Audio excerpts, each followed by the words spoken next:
കൗസല്യ സുപ്രജാ രാമപൂർവ സന്ധ്യാ പ്രവർത്തതേ. സത് Shri Akal G. അങ്ങനെ ഞങ്ങൾ ഹൈദരാബാദിൽ നിന്ന് ഡൽഹിയിലേക്കുള്ള ഫ്ലൈറ്റിലാണ് ഇപ്പോൾ ഉള്ളത്. രാവിലെ ഉണർന്നു നോക്കിയപ്പോൾ ഭയങ്കര ബ്യൂട്ടിഫുൾ ആയിട്ടുള്ളൊരു വ്യൂ ആണ് കിട്ടിയത്. അങ്ങനെ ഞങ്ങൾ ഡൽഹി എയർപോർട്ടിലെത്തി. വളരെ അടിപൊളി ഒരു വ്യൂ ആയിരുന്നു ഡൽഹി എയർപോർട്ടിനുള്ളിലുള്ളത്. കുറേ മുദ്രകളൊക്കെ ഉണ്ട് അവിടെ. മുദ്ര ശ്രദ്ധിക്കണം, മുദ്ര. ട്രോളി എടുക്കാൻ പോയപ്പോഴാണ് സിത്തു അറിഞ്ഞത് നമ്മുടെ ലഗേജ് വരുന്നത് ബെൽറ്റ് 1-ലല്ല ബെൽറ്റ് 2-ലാണെന്ന്. അങ്ങനെ അവൾ അവിടെ നിന്ന് കൈയും കാലും ഒക്കെ എടുത്ത് കാണിക്കുന്നുണ്ട്.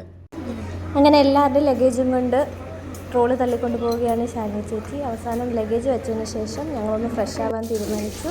അങ്ങനെ മുഖം കഴുകി ബ്രഷ് ചെയ്ത് ഞങ്ങളൊന്ന് ഫ്രഷായി. ശേഷം ബ്രേക്ക്ഫാസ്റ്റ് കഴിക്കാമെന്ന് കരുതി. ട്രാവൽ ചെയ്യുന്ന സമയത്ത് ഞങ്ങൾ ഇങ്ങനെയൊക്കെയാണ് ഭക്ഷണം കഴിക്കാറുള്ളത്. അന്ന് ഞങ്ങൾ കഴിച്ചത് ബ്രേക്ക്ഫാസ്റ്റായിട്ട് മാൽക്കിസ്റ്റ് ബിസ്ക്കറ്റും കുറച്ച് പക്കാവടയായിരുന്നു.